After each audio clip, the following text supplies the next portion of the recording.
terbaru berikutnya. Silakan bunyikan loncengnya.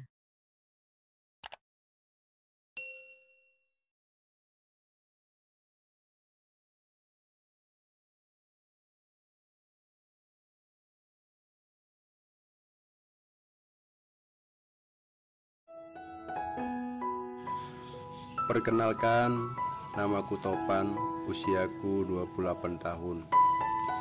Tinggiku kurang lebih 170 cm dan masih jomblo. 6 tahun yang lalu aku punya pacar yang bernama Yuli di kota seberang. Tapi sekarang kita sudah putus kontak, tidak pernah berkomunikasi lagi, dan aku sekarang tinggal bersama kakek dan nenekku di kota yang berbeda.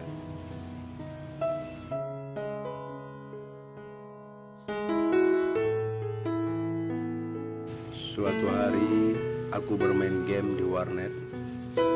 Aku iseng membuka Facebookku yang sudah lama tak pernah on. Aku melihat FB-nya Yuli dan terlihat jelas fotonya yang tersenyum manis dengan beberapa teman sekolah. Aku mencoba mengirimkan pesan kepadanya, namun tidak ada balasan. Apa dia sudah tidak pernah FB-an lagi, pikirku dalam hati.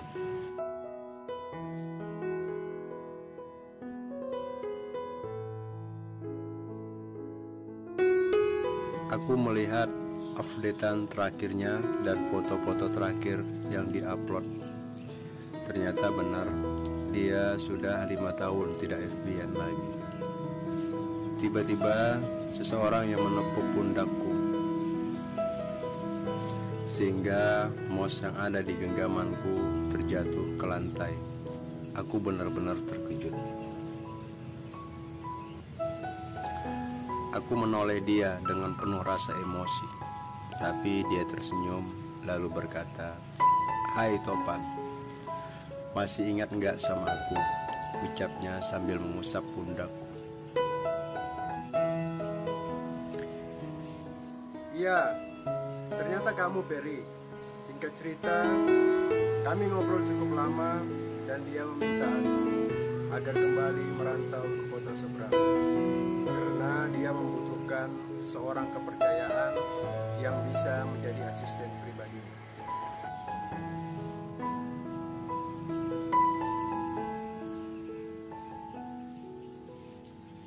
Tengah malam, sekitar di atas jam 12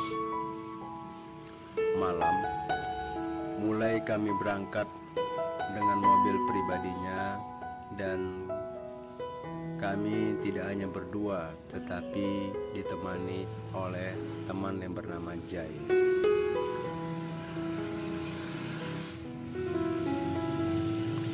Di sepanjang jalan, Berry terus bertanya kepadaku. Pertanyaannya tidak jauh dari jalur aman, tidak ada razia. Sesekali aku bertanya balik, "Emang kamu di mobil ini bawa apaan?" ucapku sambil menoleh ke belakang mobil yang penuh dengan karung-karung yang besar yang memenuhi bangku belakang Pajero Sport yang kami kendarai. "Biasa oleh-oleh," jawabnya sambil tertawa. Aku mulai curiga, jangan-jangan ini bawa barang haram. Tapi aku nggak boleh berburuk sangka, ucapku dalam hati. Akhirnya aku sampai setelah melewati liku-liku perjalanan selama 3 hari 3 malam. Rumahnya lumayan bagus di kawasan perumahan.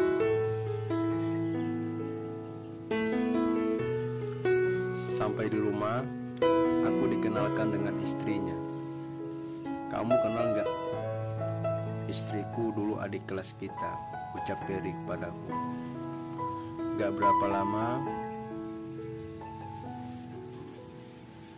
aku melihat istrinya berjalan dari dapur menuju kami yang sedang berada di ruang tamu. Tubuhnya yang tinggi, kulitnya putih, wajah bersih, rambut panjang lurus, Cantik juga istrinya, ucapku dalam hati.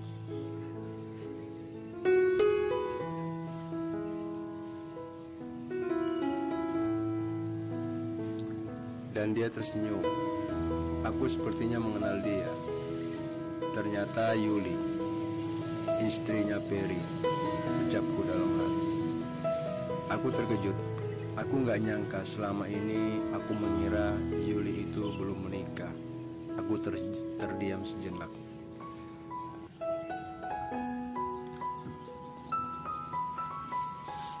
Pan, tegur Perry sambil menepuk pundakku. Kenapa bengong? Masih ingat gak sama dia?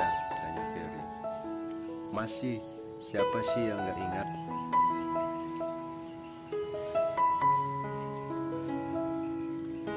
Siapa yang gak kenal dengan wanita cantik seperti Yuli? Aku harus berpura-pura seperti tidak merasa ada apa-apa lagi. Perry tidak tahu kalau kami berpacaran. Yuli mengulurkan tangannya dan kita bersalaman. Bang Topan kan? Ucapnya. Iya, jawabku. Ya udah, kita makan dulu yuk, ucap Perry. Kami pun bergegas ke meja makan. Makanan sudah tersedia di meja makan tersebut dan kelihatannya makanannya begitu enak. Setelah makan beberapa sendok, telepon Perry berbunyi. Ternyata temannya nelpon. Maaf Pan, saya tinggal dulu ya sebentar, ucap Perry sambil berjalan menuju mobilnya, lalu meninggalkan kami berdua di rumah.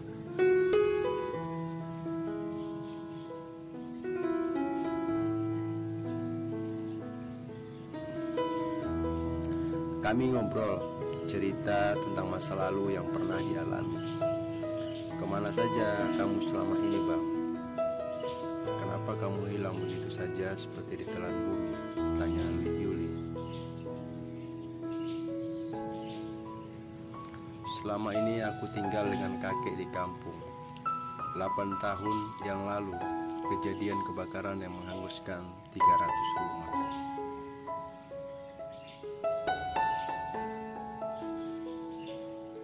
Termasuk rumahku dan keluarga besarku. Dari kejadian itu, kedua orang tuaku meninggal termasuk adikku. Aku hanya hidup sebatang kara.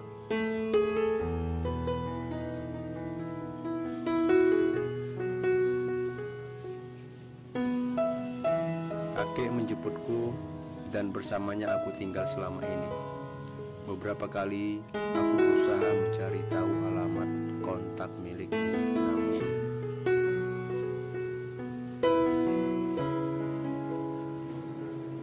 aku tidak menemukannya.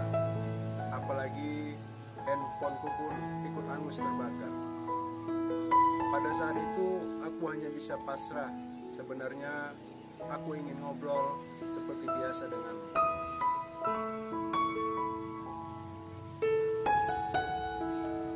mungkin walaupun hanya dari telepon atau dari FB, namun perantara itu berkomunikasi untuk itu yang tidak aku miliki, ucapku.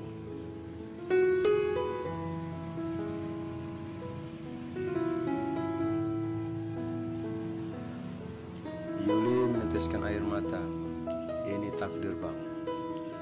Dan kejadian kebakaran seperti Abang alamin itu, Yuli juga alami. Rumah kami juga habis terbakar. Hanya saja keluargaku tidak ada yang menjadi korban.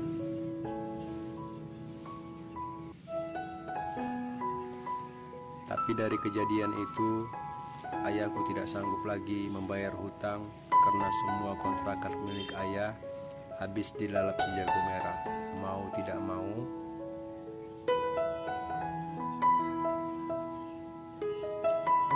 saya dinikahkan dengan Ferry karena Ferry anak sematawayang Pak Somad. Dengan begitu, Pak Somad mau menganggap hutang-hutang ayah lunas.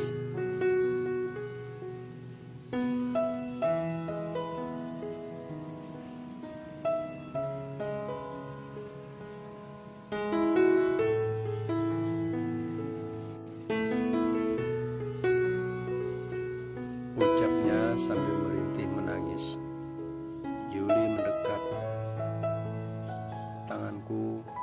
Kami pun seperti teletabis.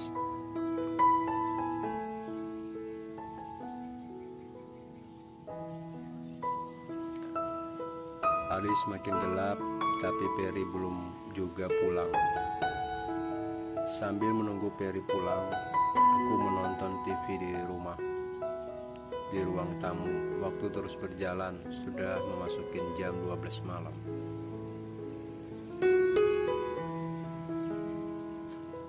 Wah, jangan-jangan Peri nggak pulang nih. Tiba-tiba aku mendengar sejenis kaca yang pecah. Dan kedengarannya bunyi itu dari luar pintu depan. Aku bergegas melihat keadaan.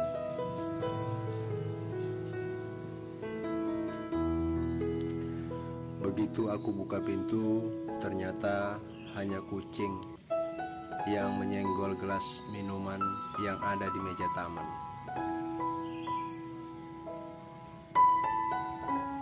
Aku sudah merasa ngantuk dan aku pengen tidur. Aku mulai rapikan sofa, lalu aku cuci kaki ke kamar mandi. Begitu aku membuka pintu kamar mandi, ternyata aku melihat Yuli muntah-muntah. "Kenapa Yul?" tanya. "Gak apa-apa bang, Yuli lagi hamil," jawabnya.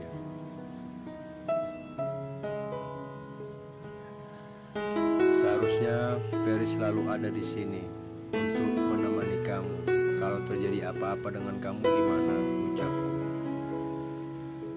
Saya sudah terbiasa bang, sendiri. Terkadang Peri tidak pulang selama seminggu dan saya sendirian di rumah, ucapnya. Waduh, parah nih Peri. Apa dia enggak sayang ya sama istrinya? Enggak ada pengertian sama sekali. Hari-harinya sibuk mencari uang, ucapku dalam hati.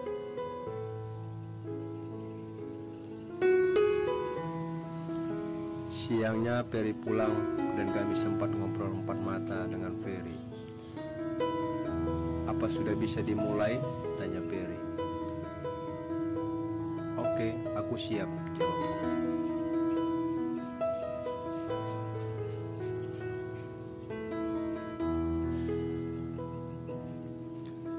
Cuman pekerjaan ini ada aturannya yang harus kamu patuhi dalam pekerjaan ini.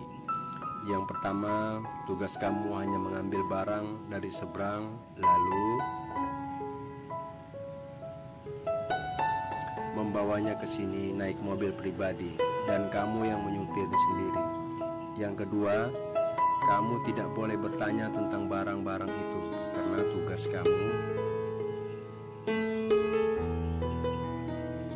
hanya membawa dari seberang sampai sini. Setelah sampai di sini, kamu hanya cukup tinggalin di mobil. Karena nanti ada seseorang yang akan mengangkat ke gudang. Dan pesan saya, perjalanan dari perbatasan harus berjalan di malam hari, ucap Peri. "Oke, aku siap."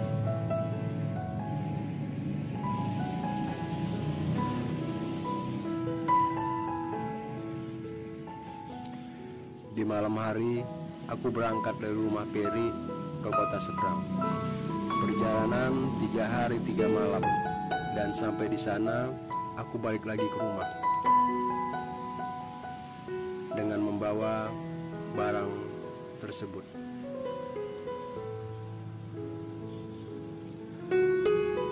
Perjalanan 3 hari 3 malam sampai di rumah Peri, aku meninggalkan di mobilnya sesuai dengan pesannya. Karena merasa ngantuk berat, lalu aku hendak tidur di rumah. Tetapi di rumah sepertinya tidak ada orang. Mungkin Peri sedang keluar.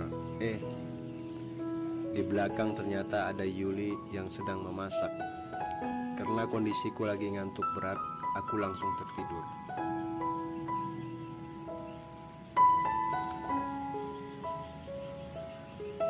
"Bang," Yuli membanguniku. "Bang, bangun, makan dulu, udah malam. Udah seharian tidur," ucap Yuli. "Ya, aku terbangun." Aku Aku lihat kondisiku kok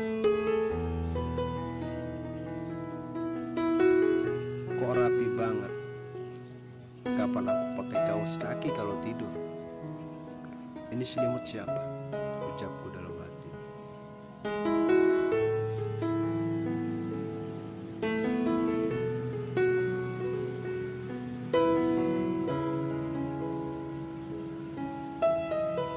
Perasaan aku tadi tidur di kamar, tidak pakai kaos kaki dan tidak pakai selimut, pikirku dalam hati. Lalu kita makan berdua. Emang Peri kemana? Tanyaku.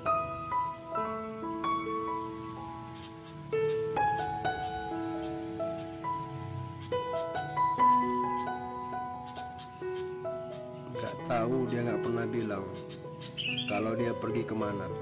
Biasanya kalau sudah 6 hari, mungkin besok pagi Peri ada di rumah, jawabku.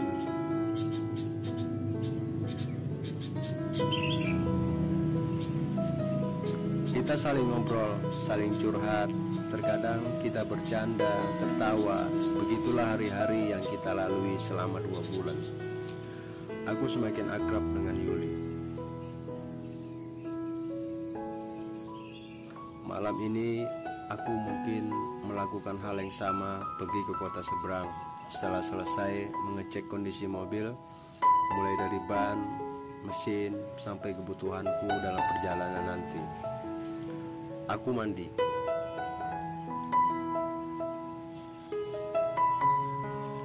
Tiba-tiba aku mendengar suara teriakan seperti suara teriakan itu dari kamar Yuli. Tolong, tolong. Aku hanya memakai handuk, langsung berlari ke sumber suara itu, dan sumber suara itu dari kamarnya Yuli, tepatnya dari dalam kamar mandi. Ada apaan, Yul? Tanyaku. Pintu kamar mandi pun terbuka. Lalu Yuli menarikku masuk. Cepat masuk, ucap.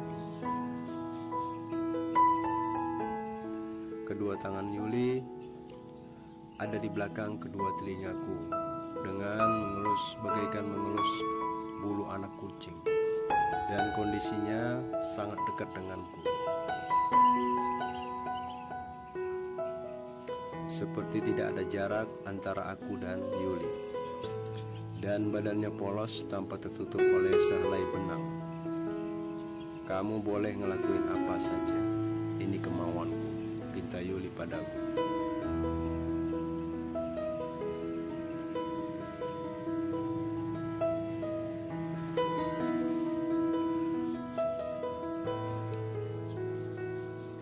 Aku ingin membalas semua perbuatan Peri yang telah berkhianat kepadaku. Meskipun aku tidak mencintainya, tapi selama ini aku berusaha untuk mencintainya.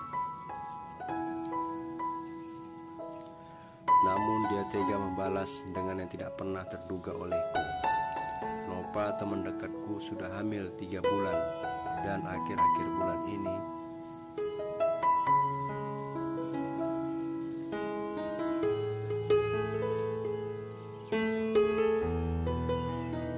akan menikah dengan Peri, ucap Yuli.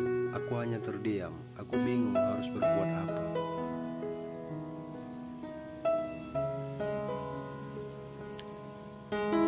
Yang harus kamu ketahui, karung-karung yang kamu sering bawa dari seberang itu adalah, ucap Yuli. Apa? Ucapku.